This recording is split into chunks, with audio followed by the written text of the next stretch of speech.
watching the station covering all of the DMV. This is DC News Now. And thank you for joining us for DC News Now at 4. I'm Mark Hall. Hey, good afternoon. I'm Annalisa Gale. We begin with an update on Milton, the second deadly hurricane to hit Florida in the last 2 weeks. Now, the White House is reporting at least 10 deaths from Hurricane Milton so far, and that number is expected to rise throughout the day. Also, there's a lot of damage, but it does not appear as bad as initially feared. Search and rescue operations are still underway. More than 3 million homes are still without power. The hurricane spawned tornadoes in the southeastern part of Florida and Tampa. More than 100 people were rescued from an assisted living facility as well. And as for flights, Orlando International Airport says they'll have a few arrivals tonight. Palm Beach Airport reopens today, and Tampa International Airport there will reopen tomorrow morning. And take a look at this. The hurricane destroyed the roof of Ray Stadium in St. Petersburg. You can see the debris littering the field and much of the seating areas. Now, the team says only a handful of essential personnel were inside Tropicana Field. No injuries were reported.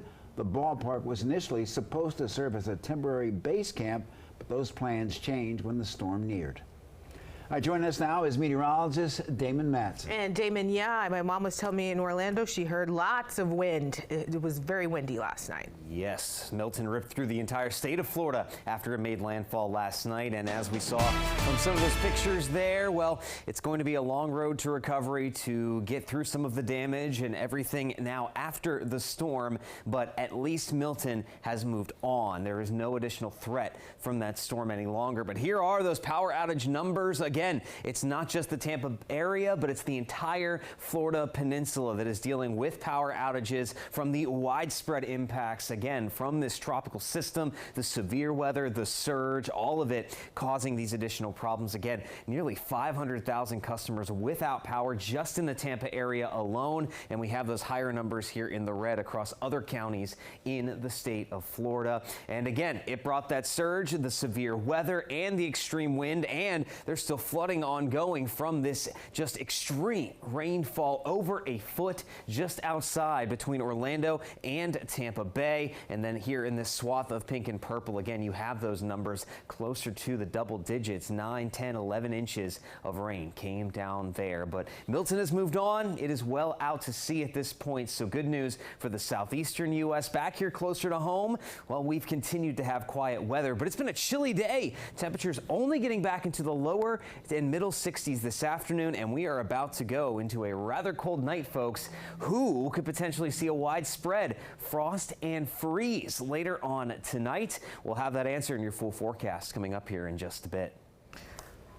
All right, Damon, thank you. We'll continue our coverage of Milton now. Rescues, like we said, have been happening across Florida's Gulf Coast in the past 24 hours. This is a look at the knee-deep water in Tampa, where deputies had to rescue at least 135 residents from an assisted living community there.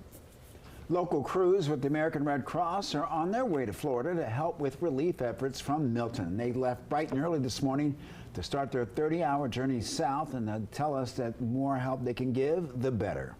Want people to feel hope and to feel safe. They've gone through a terrible, terrible experience, and they need a place to feel safe, a place where they can get food and shelter and medication and spiritual care and some mental health care if they need it. And those Red Cross drivers expected to reach Florida by tonight. Well, Pepco is also helping with recovery efforts. Yeah, the energy company is sending around 50 employees to help repair damage caused by Milton. The crew left for Florida around 11 a.m. from the company's service center in Prince George's County. Now, also happening now, 45 members of the Maryland Task Force 1 returned to Rockville today after helping with damage from Helene in North Carolina. And more Maryland first responders are getting ready to support Florida after Hurricane Milton's landfall. DC News Now's Christian Pena covers Montgomery County for us, and he has the latest on those efforts. 45 members of the Maryland Task Force returning home Thursday morning after 2 weeks down south following the remnants of Hurricane Helene. We worked in Valdosta with the county and city surrounding Valdosta for 2 days. FEMA then redeployed us to North Carolina, where we staged in Cherokee and went to work in Haywood County. Throughout their 2 weeks, first responders tackled a series of search and rescue operations in Georgia and North Carolina. A difficult deployment, they say. Members of the Maryland Task Force relied heavily on their canines and boats to clear areas. It was very difficult to delayer the piles when we needed to. That was one of the biggest challenges, especially when they were water-based. Now confronting the aftermath of Hurricane Milton, a Category 3 storm ripping through the Sunshine State, MC Fire Rescue Services spokesperson Pete Pieringer says more help is on the way. Maryland has sent another contingent of personnel, a 45-person team. Basically went down to relieve this team who returned today. Pieringer says the team is expected to work 10 to 14-hour days and are trained to handle a series of emergencies, ranging from medical support to debris cleanup. It's work first responders call challenging but rewarding. A lot of emotion, but a lot of pride.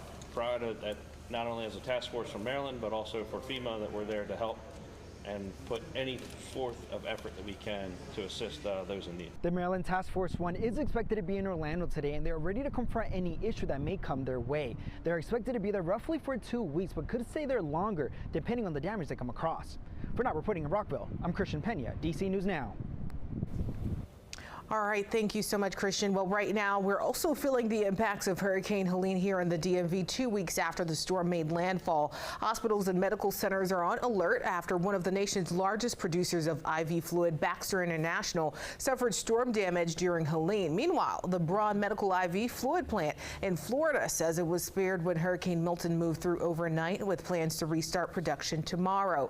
DC News Now's Randy Bass is joining us live from Northwest DC, where she caught up with hospitals in the DMV today to learn more about the shortage. Good afternoon, Randy. Yeah, good afternoon, Annalisa. IV fluids are a basic but critical medical supply, and we're really starting to feel the shortage and its impacts right here in the DMV. UVA Health confirmed to DC News Now today it is pushing back some procedures as a result of the shortage. And Children's Hospital right here in DC, staff are getting new directives about how to use IV fluids and when it's time to find an alternative.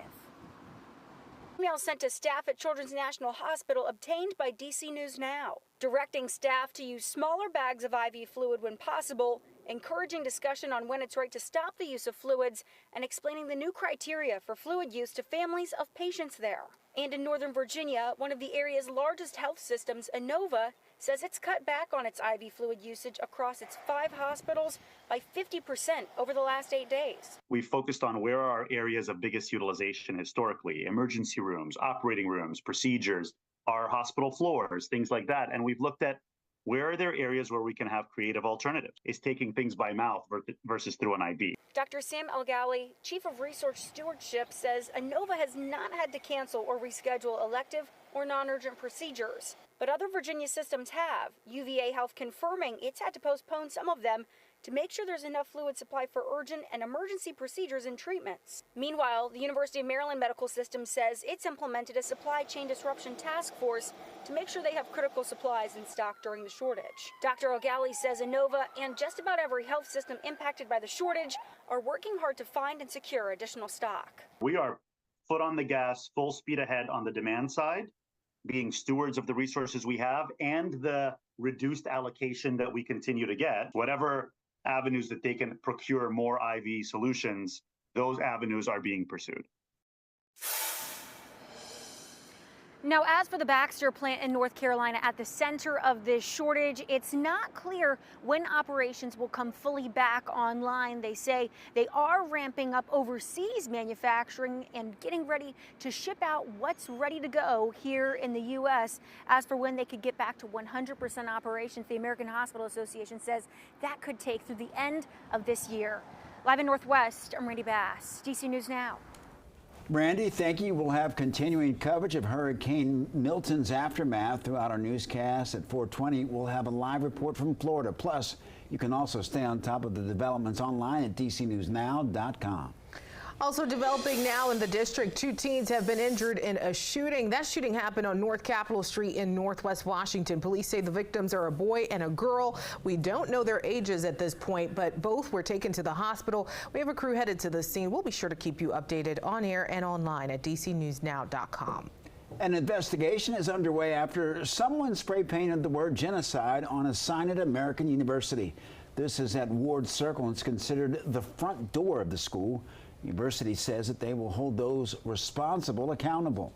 In a statement to DC News Now, American University's president says, in part, expressing and advocating for deeply held beliefs is a core element of who we are as individuals and as a community. But when that advocacy becomes destructive and when it is expressed through behavior that violates our policies, laws, and values, it hurts our community.